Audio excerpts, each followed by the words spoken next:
Bonjour, bienvenue à un nouvel épisode de C'est quoi ta spécialité? Aujourd'hui, on reçoit Maxime Dufour-Lapointe, qui est une ancienne olympienne, mais aussi une résidente en médecine familiale. Elle nous a parlé de son parcours à la résidence, de aussi comment que c'est important de faire attention à soi en médecine, l'équilibre de vie. Elle a parlé aussi de son choix de résidence, justement, où aller pour vraiment faire attention à elle. Elle donne plein de conseils, c'est vraiment un épisode à écouter, donc on vous souhaite une bonne écoute. Avant de commencer l'épisode, on aimerait remercier notre commanditaire ArchiMD. ArchiMD est une firme de gestion de patrimoine spécialisée dans les besoins des médecins. Que vous soyez étudiant, résident, en pratique ou à la retraite, c'est une firme de finances accessible et professionnelle qui sont là pour vous aider à gérer et à optimiser vos finances. Comme étudiant, si vous avez des questions pour vos prêts, vos assurances, votre marge de crédit ou même vos investissements, vous allez avoir des réponses à toutes vos questions dans une rencontre en ligne en moins de 20 minutes. On vous encourage vraiment à profiter de leurs services qui sont vraiment adaptés à votre situation. Le lien va être en bio si vous voulez prendre rendez-vous avec eux dès aujourd'hui. Donc, on remercie ArchiMD.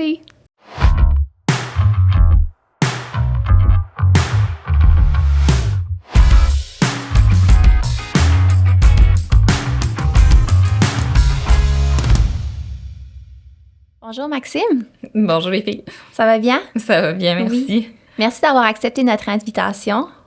Ça me fait vraiment plaisir d'être ici puis discuter de mon parcours avec vous. Super. Donc, on aimerait commencer par vous demander, avez-vous toujours su que vous vouliez être en médecine? Parce qu'on a écouté des entrevues, puis ça semblait assez clair dans votre tête que c'était ce que vous vouliez faire, mais on se demandait, est-ce que vous aviez eu des doutes à certains moments ou... Moi, dans le fond, ma relation avec la médecine, c'était un rêve d'enfance. Fait que j'étais au secondaire, j'avais des bonnes notes, puis je pense que j'idéalisais le rôle de médecin, que je me voyais là-dedans. Je pense que c'était une espèce de sentiment à l'intérieur de moi de me dire que aller en médecine, c'était la place où ce que je devais être, où je trouverais ma voie. Fait que j'ai tout le temps eu une tendance à... En fait, je voyais pas quelle autre chose que je ferais. C'était un peu ça, là, mon sentiment de jeune fille. Puis à travers tout ça, c'est sûr que j'étais dans le sport. Et j'ai un peu tout le temps fait des choix qui m'ont amené à tout le temps aller plus loin dans le sport, tout en me gardant la porte ouverte pour rentrer en médecine. Fait que, quand j'ai terminé mon secondaire, je rentrais sur l'équipe nationale. Puis là, je commençais à faire beaucoup plus de voyages, puis je partais beaucoup. Mais je savais bien que pour rentrer en médecine, il faut des bonnes notes de cégep. Fait que j'étais en sciences nat au cégep. Puis avec mon statut d'athlète étudiant, j'avais pas de restriction de temps pour terminer mon cégep. Fait que moi, ça m'a pris 8 ans pour faire mon cégep avec un cours à peu près par session. Je faisais des cours de laboratoire l'été. Tout ça dans le but d'avoir les meilleures notes possibles parce qu'avec mon sport, je voyageais l'hiver, l'automne. Donc, tu sais, les sessions au cégep, pas mal dur de faire comme une session complète puis d'avoir des bonnes notes pareilles puis de tout faire. Fait que c'était comme juste pas réaliste. Puis avec un peu les personnes qui m'entouraient pour m'aider à un peu planifier mon parcours scolaire, c'était juste ça la meilleure option. Fait que j'ai comme tout le temps persévéré là-dedans. Je me suis jamais remis ces choix-là en question par rapport à mon cégep. Fait que je continuais tout le temps mon cégep, puis le premier focus dans ma vie, c'est un peu le sport à ce moment-là. Est arrivé un point où, en 2014, j'avais appliqué en médecine parce que je venais de terminer mon cégep. Mais c'était en 2013. En tout cas, le processus d'application, c'était un peu avant les Jeux. Je savais pas que j'allais faire les Jeux ou si j'allais me rendre, mais je me disais après ça, je vais me poser la question, est-ce que je retourne aux études ou je continue le sport? Finalement, ce qui m'est arrivé, c'est que j'ai été prise aux entrevues. Puis c'était la même année, j'étais aux Jeux. Puis c'était un peu... J'atteignais comme un pic dans ma carrière. Mais j'ai quand même fait les entrevues à toutes les universités. Puis j'ai eu des offres à Montréal. Puis j'étais, comme je disais, à un pic dans ma carrière sportive. Fait que ça a été un choix un peu déchirant. Je voulais faire les deux. Il n'y avait pas l'air d'avoir beaucoup de flexibilité. Je pense que ça, au final, j'aurais perdu comme athlète, j'aurais perdu comme étudiante à essayer de faire les deux. Fait que j'ai pris la décision un peu bold de me dire l'école va toujours être là. Puis que j'ai comme refusé l'offre. Puis j'ai fait un autre 4 ans dans le sport avec comme plan de pas étudier pour préserver mes notes de cégep. parce qu'en 4 ans, j'allais pas réussir à faire un bac, j'allais pas avoir des notes assez fortes. Fait que j'étais un peu, pas coincée, mais tu sais, c'était la meilleure option à faire, ne pas étudier pendant 4 ans. Fait que j'ai fait mon dernier cycle olympique, puis en 2018, j'ai réappliqué aux écoles. C'est sûr qu'il y avait des changements dans les cotères, puis là, j'étais plus si forte que ça, mais finalement, je suis rentrée pareil à Montréal, puis je suis rentrée sur mes notes de cégep. Fait que je suis passée par la pré-med, puis tout le reste là, du parcours que vous connaissez. Puis j'ai comme jamais remis ça, tu sais, en question. C'était mon plan académique. Je te dirais que c'est plus au travers de mes études après, du parcours, que t'apprends un peu c'est quoi la médecine, t'apprends c'est quoi la réalité de la médecine sur le plancher, tu sais, comment que ça fonctionne. Puis c'est plus là que j'ai eu mes questions, puis je les ai encore de comme comment que moi je me place là-dedans. Rapidement, là, c'est un peu ça mon parcours. Merci. D'ailleurs, tu parles d'un peu de te placer là-dedans. Est-ce que cette identité-là de sportive, est-ce que ça te suit encore ou tu arrives à te redéfinir? Là? La personnalité de sportive, tu sais, tout ce qu'on a comme background, je pense, avant le sport, comme avant la médecine, moi, c'est le sport. Il y en a d'autres comme vous qui c'est des bacs. C'est un bagage qu'on amène avec vous, qu'on amène avec nous. Je pense, moi, pour le sport, c'est ce qui m'a surtout été utile, c'est plutôt des outils de persévérance, d'adaptation, de détermination, puis de travailler fort, parce qu'au final, moi, j'ai fait je suis rentrée en médecine, j'avais 28 ans. Fait que j'avais plus ben la même façon d'apprendre que j'avais au début de ma vingtaine. Tu sais, le par cœur, ça marchait pas. Il a fallu que, je pense, ma pré-med, je passais mon temps à juste changer de technique d'étude pour essayer de trouver, OK, c'est comment ça marche, moi, maintenant, mes affaires, puis mon cerveau. Puis, fait que mes défis étaient comme différents, mais je pense que tout ce que j'ai appris du sport qui m'a moulé comme personne, avec la maturité que j'ai acquérie, ça a plus teinté mon savoir-être de médecin. L'acquisition des connaissances, faut tout le faire, peu importe notre background. Mais je dirais que ça a été utile. Veux pas quand on est athlète, puis quand j'ai eu une belle et grande carrière, puis on dit vraiment retraite. Fait que c'est comme s'il y a une partie de ma vie qui a été changée. En fait, ma vie a changé un peu bout pour bout. L'athlète va toujours faire partie de moi, mais on a tous, je pense, en médecine, à se créer notre identité, puis notre rôle de médecin, puis comment qu'on va l'être. Puis je crois profondément que c'est quelque chose qui se bâtit tranquillement, puis qui se bâtit au fur et à mesure des années, puis à force de vivre différentes expériences, puis à se questionner à comment qu'on veut approcher les choses. Fait que c'est pas quelque chose qui se bâtit du jour au lendemain. Mais en même temps, c'est exactement ça qui s'était passé dans le sport. C'est pas non plus, tu deviens pas l'athlète que t'es du jour au lendemain. Là, me rendre jusqu'au jeu, ça a été un processus de 12 ans. Fait à chaque fois que je trouve ça tough en médecine, je me dis, bon, ben, c'est un processus de 12 ans. Je suis rendue à 7 sur 10. Fait que ça va de mieux en mieux à chaque année. Je pourrais dire ça comme ça. Est-ce que tu dirais aussi que le sport t'a peut-être aidé par rapport au stress? Par exemple, le stress qu'on vit sur le plancher à l'hôpital versus le stress, je dirais comme dans le sport, de développer des petites techniques ou de bien se gérer, d'apprendre à se connaître. Certainement que le sport t'apprend beaucoup l'espèce de régulation émotive, mais aussi avoir une conscience de soi, de tes réactions. Comme je dis, je trouve la maturité, ces genres d'outils-là de gestion émotionnelle, puis de travail en équipe peut-être, puis de un peu voir, je trouve, quand t'embarques dans des équipes, mettons, à l'externat, puis que t'essayes de trouver ta place, d'être capable de voir un peu autour de toi, c'est quoi la dynamique, c'est quoi qui se passe, qui fait quel rôle, puis toi, de quelle manière tu t'insères dans ces rôles-là. Je pense que c'est un peu ça que j'ai aussi tiré du sport puis qui m'a aidée. Fait que oui, il y a une partie de gestion du stress que veux pas dans le sport, t'apprends à vivre. Je m'attendais pas que ça soit autant intense quand même. Je dirais que dans le sport, ou en tout cas, moi, dans le ski acrobatique, j'étais entourée d'une grosse équipe. Puis j'étais aussi dans une culture où que pour être bon, il faut être bien. Fait que, tu sais, le repos était valorisé, l'entraînement puis mettre des limites était valorisé, mais on veillait vraiment à ce qu'on soit bien en tant que personne puis pas juste athlète parce qu'on reconnaissait que pour être performant, il faut que toutes tes sphères de la vie aillent bien.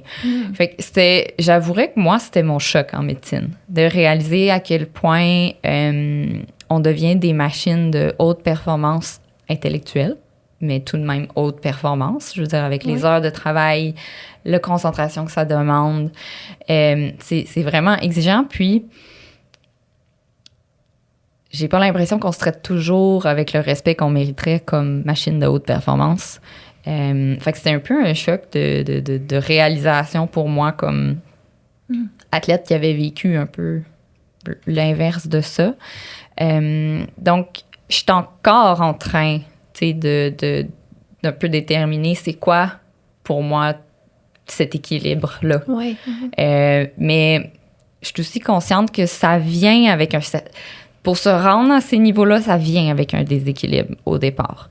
Fait que c'est important je pense, d'être capable de réaliser quand on commence à être fatigué, quand on commence à être plus irritable, quand on commence à avoir de la difficulté à se concentrer. Tu sais que trop, c'est comme pas assez, puis ça va juste jouer en notre défaveur. Tu sais, faut se reposer, puis c'est un peu aller à contre-courant parce qu'on en parle.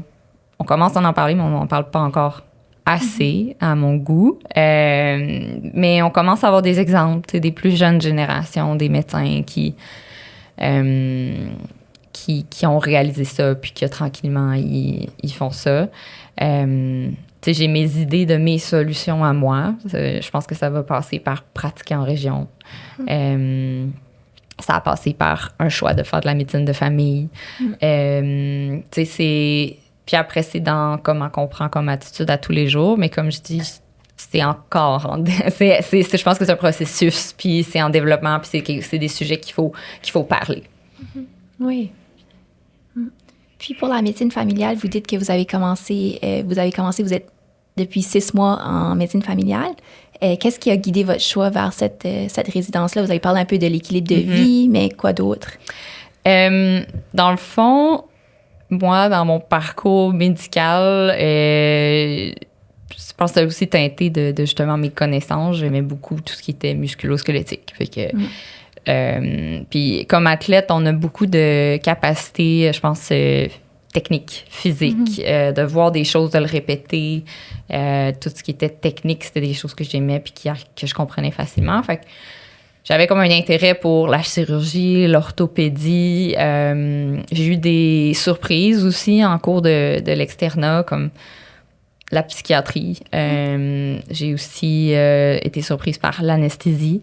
Puis j'ai tout aimé ces spécialités-là pour des raisons différentes. Fait que l'ortho, c'était parce que j'avais un background d'athlète, parce que j'aimais la chirurgie. Mais je pense pas que le reste des disciplines chirurgicales, j'aurais pas été vers ça. La psychiatrie, ça venait plus chercher un peu pour moi le volet psychologie, le bien-être. Je trouvais ça incroyable que ton meilleur outil de travail, puis ce que tu peux faire du bien au patient, c'est ton écoute, puis ce que tu vas dire. C'est fou, c'est puissant. Là, tu donnes pas de médicaments, tu parles, puis tu as vraiment un impact. L'anesthésie, c'était l'aspect un peu de contrôle, de technique, d'être dans un bloc opératoire, mais que tu supervises vraiment d'autres choses. Fait que c'était purement de la physiologie, là, de l'anesthésie. Puis moi, ma médecine, comme je disais, je l'ai pas appris par cœur, je l'ai comprise. Oui. Fait que pour moi, l'anesthésie, c'était comme clair parce que je pensais en termes de système, puis de pattern, puis de comment que les choses fonctionnent un peu en domino. Puis la médecine de famille, mais pour moi, c'était comme la région qui m'intéressait. C'était de pouvoir un peu de faire tout. Tu sais, de changer, de modifier ta pratique selon les moments de ta vie, ce que tu vas être rendu.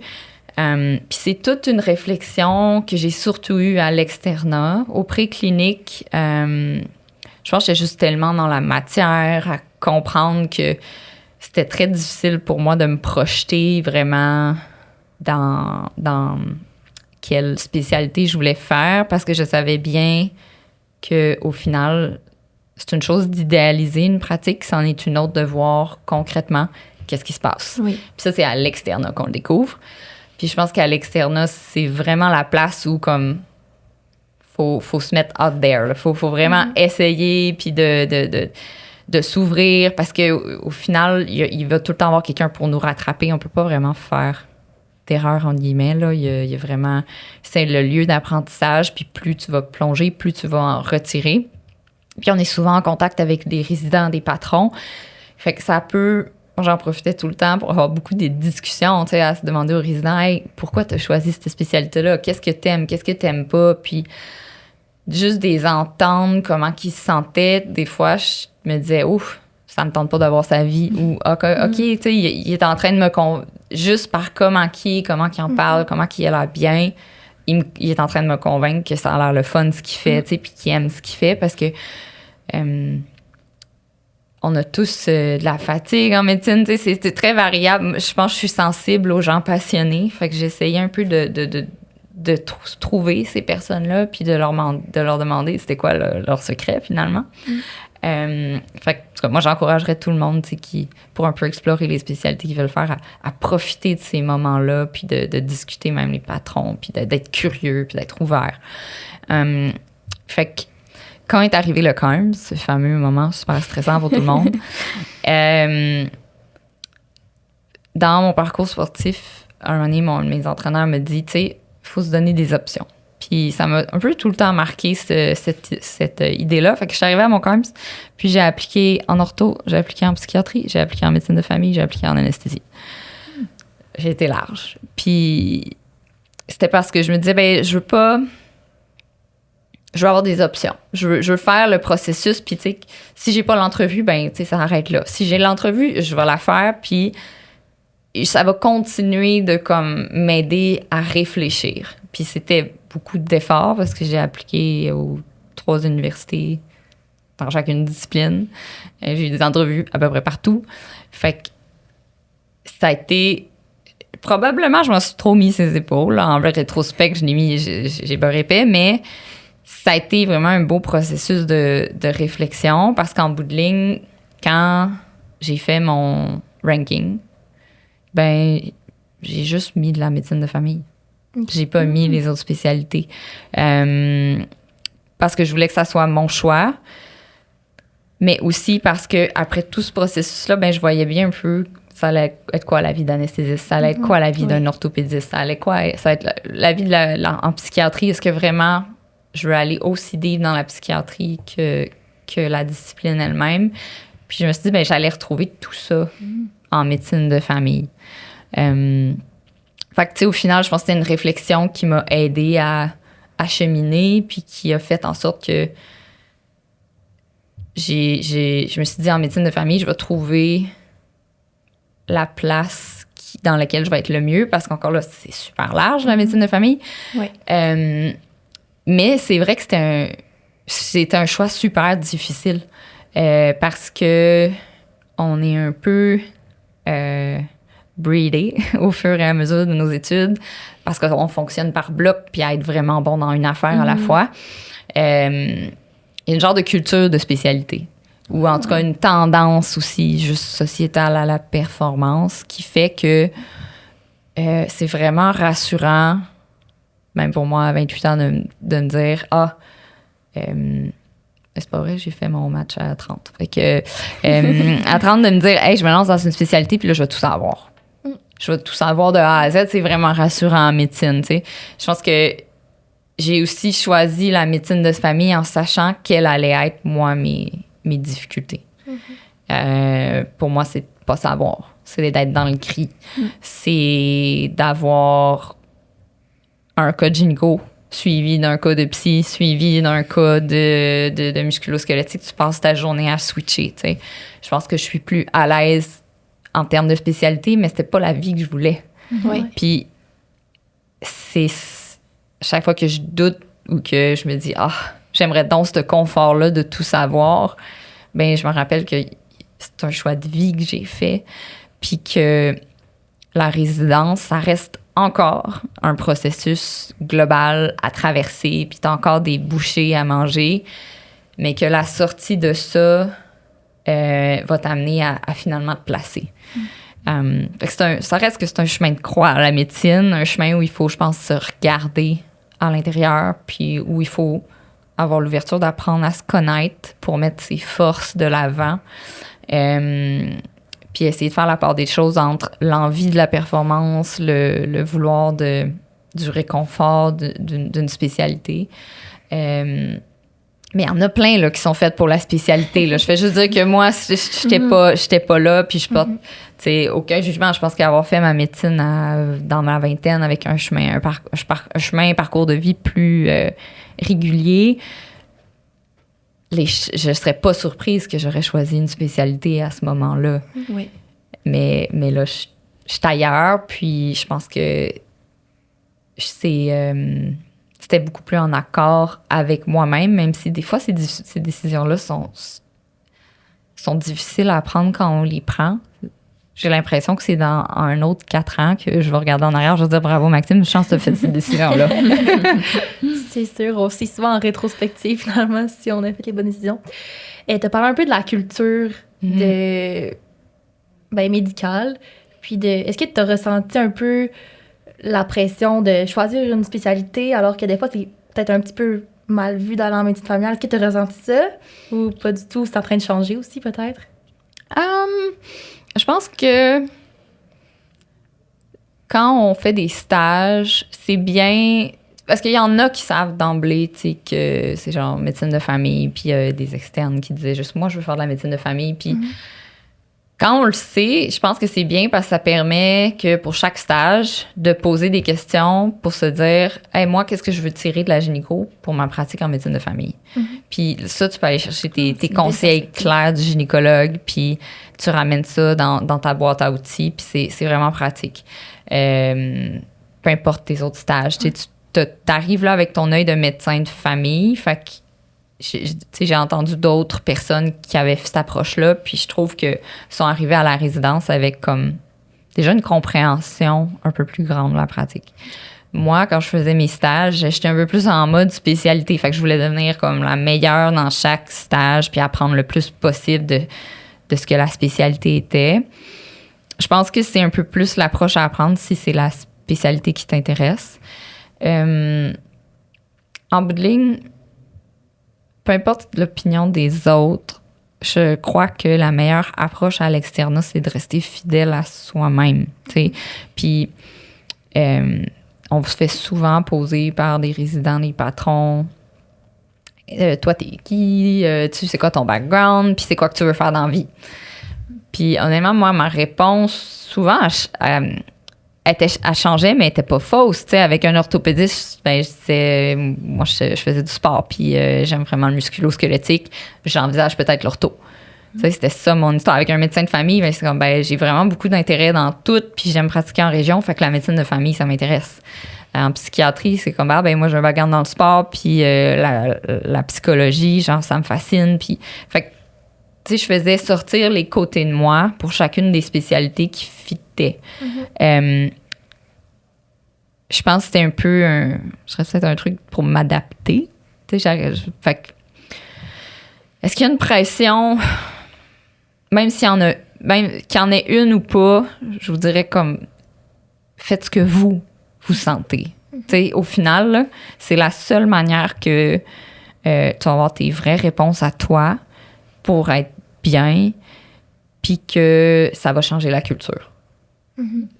Parce que je peux pas dire que j'ai senti une pression partout, c'est pas vrai, là. Je pense que la pression, honnêtement, on s'en met tous nous-mêmes. Ouais.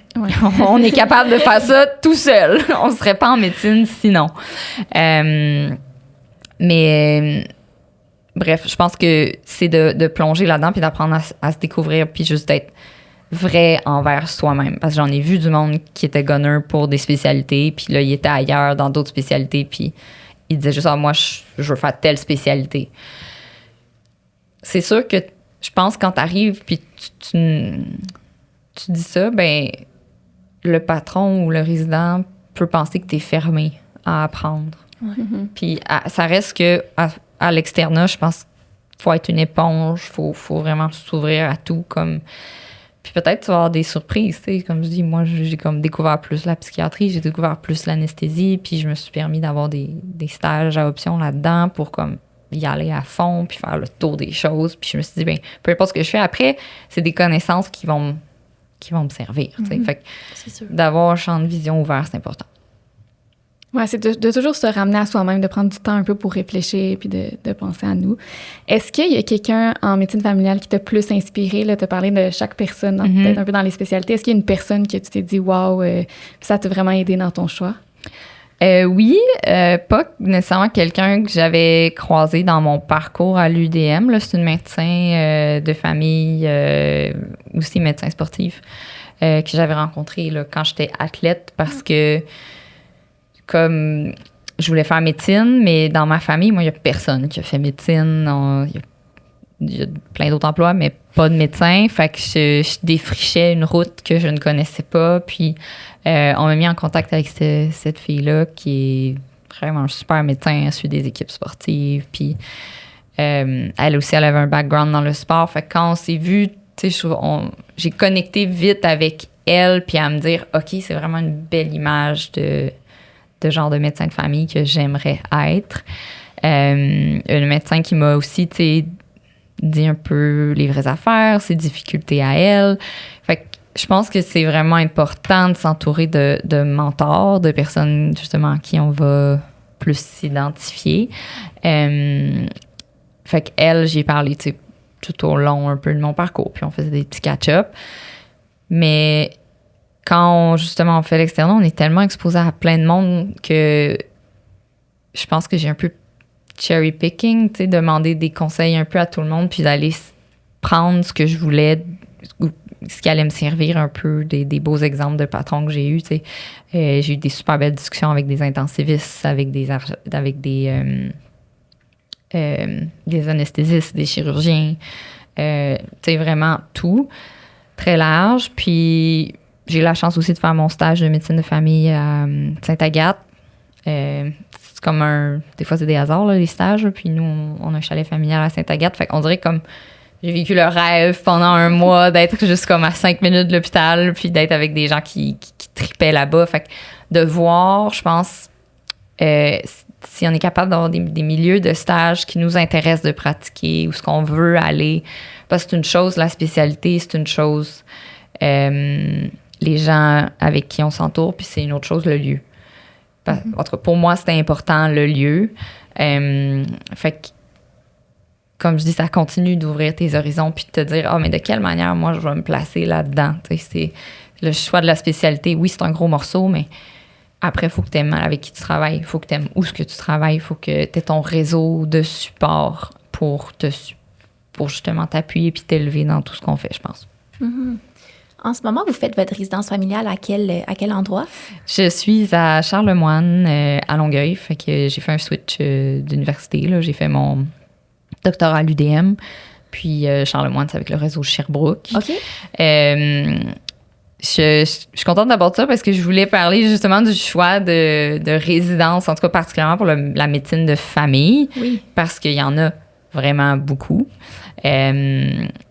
Je dirais que le meilleur conseil pour vous que j'aurais à donner, c'est d'aller faire les portes ouvertes. Okay. Je me souviens quand j'étais à la porte ouverte de Charlemagne, j'étais en stage à Saint-Jérôme d'anesthésie. J'ai fait la route, puis dans ma tête, j'étais comme, c'est sûr, je deviens anesthésiste. puis j'allais là-bas à reculons, puis je me suis assise dans la salle où maintenant j'ai tous mes cours, puis j'écoutais comme la médecin responsable des résidents, puis avec tous les autres bébés résidents. Puis à la fin, j'étais comme... Les épaules m'ont comme tombé, puis je me suis dit, ça a vraiment l'air le fun ici. Tu sais, j'ai l'impression qu'elle parle d'une manière que, comme, je comprends, genre, c'est la vision que j'aimerais qu'on m'enseigne. C'est de cette manière-là. Elle parlait de... c'est une super place pour la résidence en termes d'apprentissage technique. Charlemagne, c'est un hôpital quand même trauma. C'est une grosse urgence. C'est une grosse GMF qui roule, qui ont moi, je voulais du musculo-squelettique, fait que c'était une autre raison pourquoi. Mais après, c'était tout de quelle manière leur approche humaine. Je pense pour moi, c'est ça qui a fait la différence parmi les autres places de résidence que j'ai vues. Ça m'a pas autant accroché que là. Puis, tu vois, comme j'ai vécu des choses difficiles dans les derniers mois. Ma mère est décédée, elle avait le cancer depuis plusieurs années.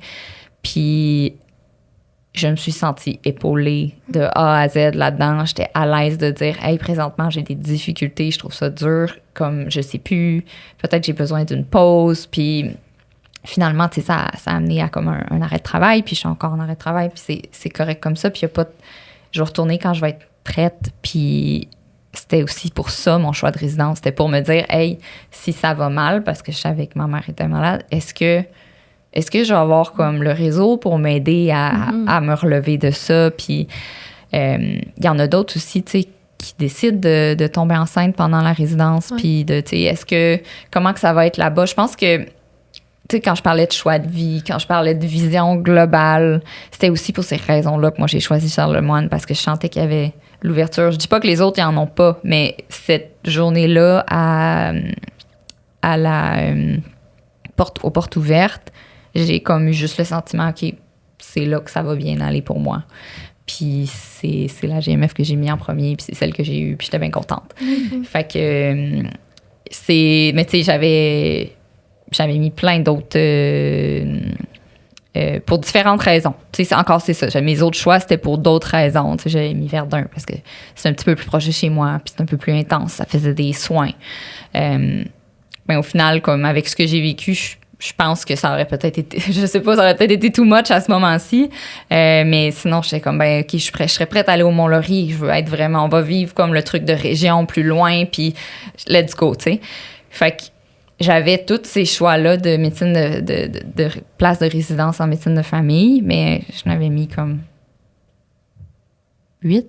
Tu sais, j'ai pas tout mis de toutes les résidences au monde, là. Tu sais, je les avais quand même sélectionnées pour que ça fasse mon affaire avec mes contraintes à moi. Tu sais, j'habite à Montréal, je voulais pas me ramasser à Québec. Tu sais, à un moment donné, ça faisait pas de sens. Comme je disais, ma mère était malade, je voulais rester proche. Fait que tout ça m'a permis de faire des choix qui étaient alignés avec mes valeurs puis ce que je voulais vivre. Puis au final, ben, je suis ici aujourd'hui puis je suis quand même bien. Puis c'est un processus. Puis là, ben, c'est le temps de prendre une petite pause. Puis après ça, quand je vais revenir, ben, je vais juste être encore plus solide, tu sais, dans ce que je fais puis être un meilleur médecin, je pense, pour ça. Merci pour votre partage. C'est un bel exemple, je pense, de suivre un peu son instinct puis de prendre soin de soi aussi au travers de ce parcours-là qui est comme... Vraiment, vraiment, tu sais, c'est comme facile de mettre le doigt là, dans l'engrenage, puis là, tout d'un coup, t'es rendu avec l'épaule, puis tu passes dans la machine à saucisse, puis t'as rien vu aller. Fait que c'est peut-être ça, une de mes forces que j'ai amené du sport, une espèce de pensée globale, de me dire, ben, hey, c'est ça mes conditions de vie, puis c'est ça que je veux vivre. Fait que quels seraient les facteurs facilitants pour que cette partie-là encore difficile puis exigeante de la médecine soit moins dure puis soit plus agréable.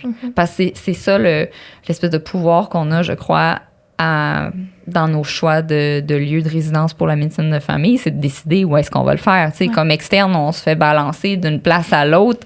On choisit pas grand-chose puis on essaye juste de s'adapter. Fait que je pense que c'est quelque chose de beau pour la médecine de famille de se dire, ben moi, je vais aller dans un milieu qui va ressembler à la pratique que je vais avoir ou qui va ressembler aux gens avec qui moi je m'entends bien.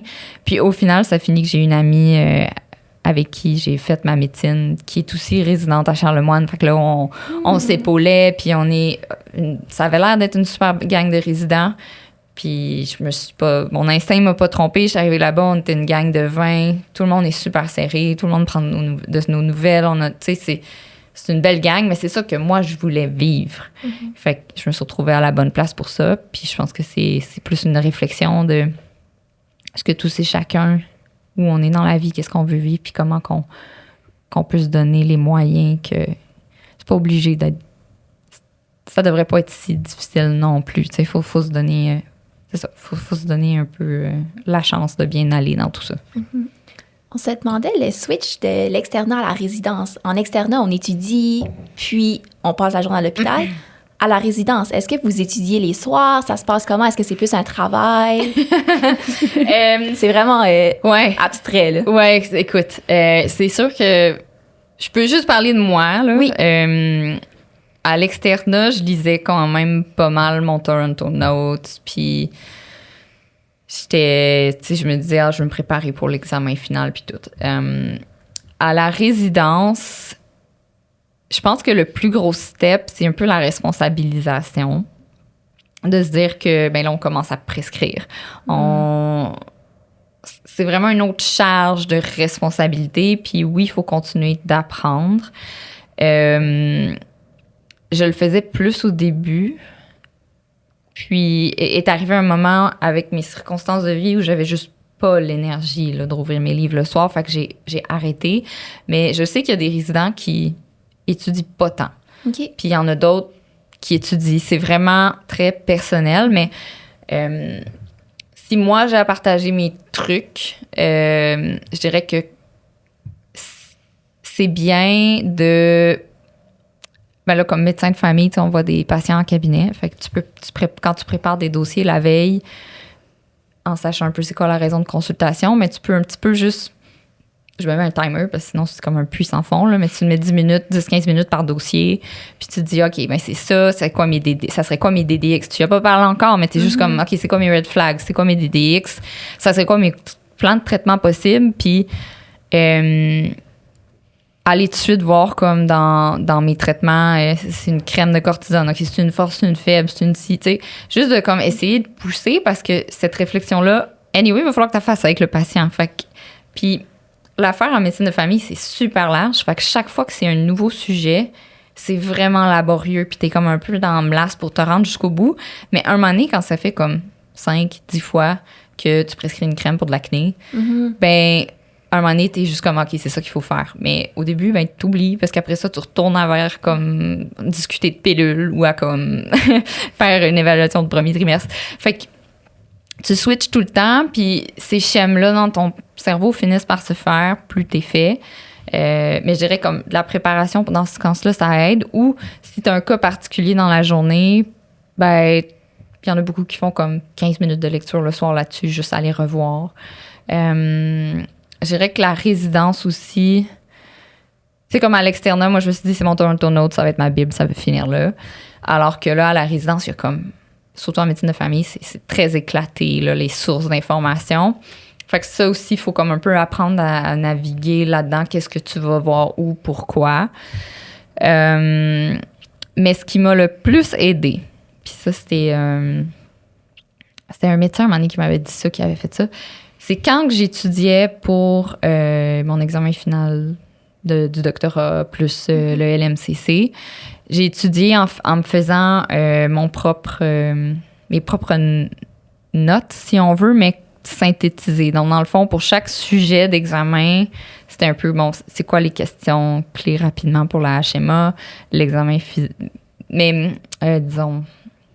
des plans de traitement aussi. T'sais. Fait que j'ai comme sur mon cellulaire mon application Notes qui est divisée en chaque musculo-squelettique, gynéco, etc. Puis là, ben, dans gynéco, j'ai une section... j'ai comme des sous-sections pour chaque problème. Puis là-dedans, j'ai déjà comme c'est quoi qu'on fait. Okay. C'est quoi les traitements, c'est quoi ci, c'est quoi ça. Fait que ça m'a aidé à étudier pour mes examens. Puis après ça, maintenant, c'est comme... un outil, tu sais, c'est mon cerveau dans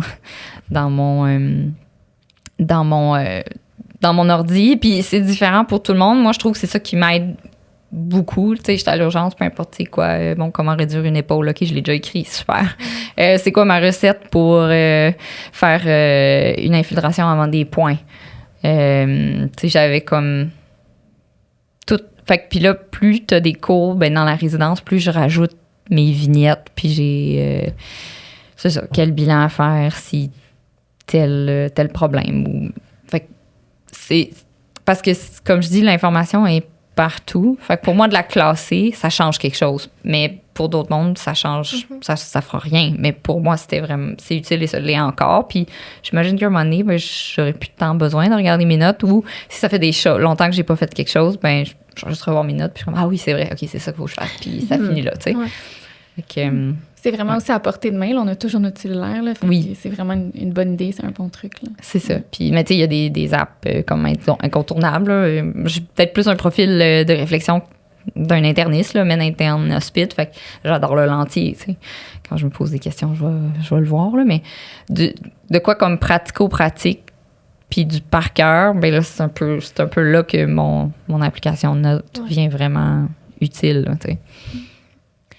Avant de passer aux questions en rafale, où vous voyez, où tu te vois dans les prochaines années comme médecin? Tu as parlé du sport, est-ce que c'est le genre de... Ben, c'est ça, c'est plein de... Ça va vite, la résidence en médecine de famille, là. J'ai 6 mois de fête, puis c'est comme 24 au total. Je pense que pour moi, le sport, je veux tout le temps que ça ait une place importante dans ma vie.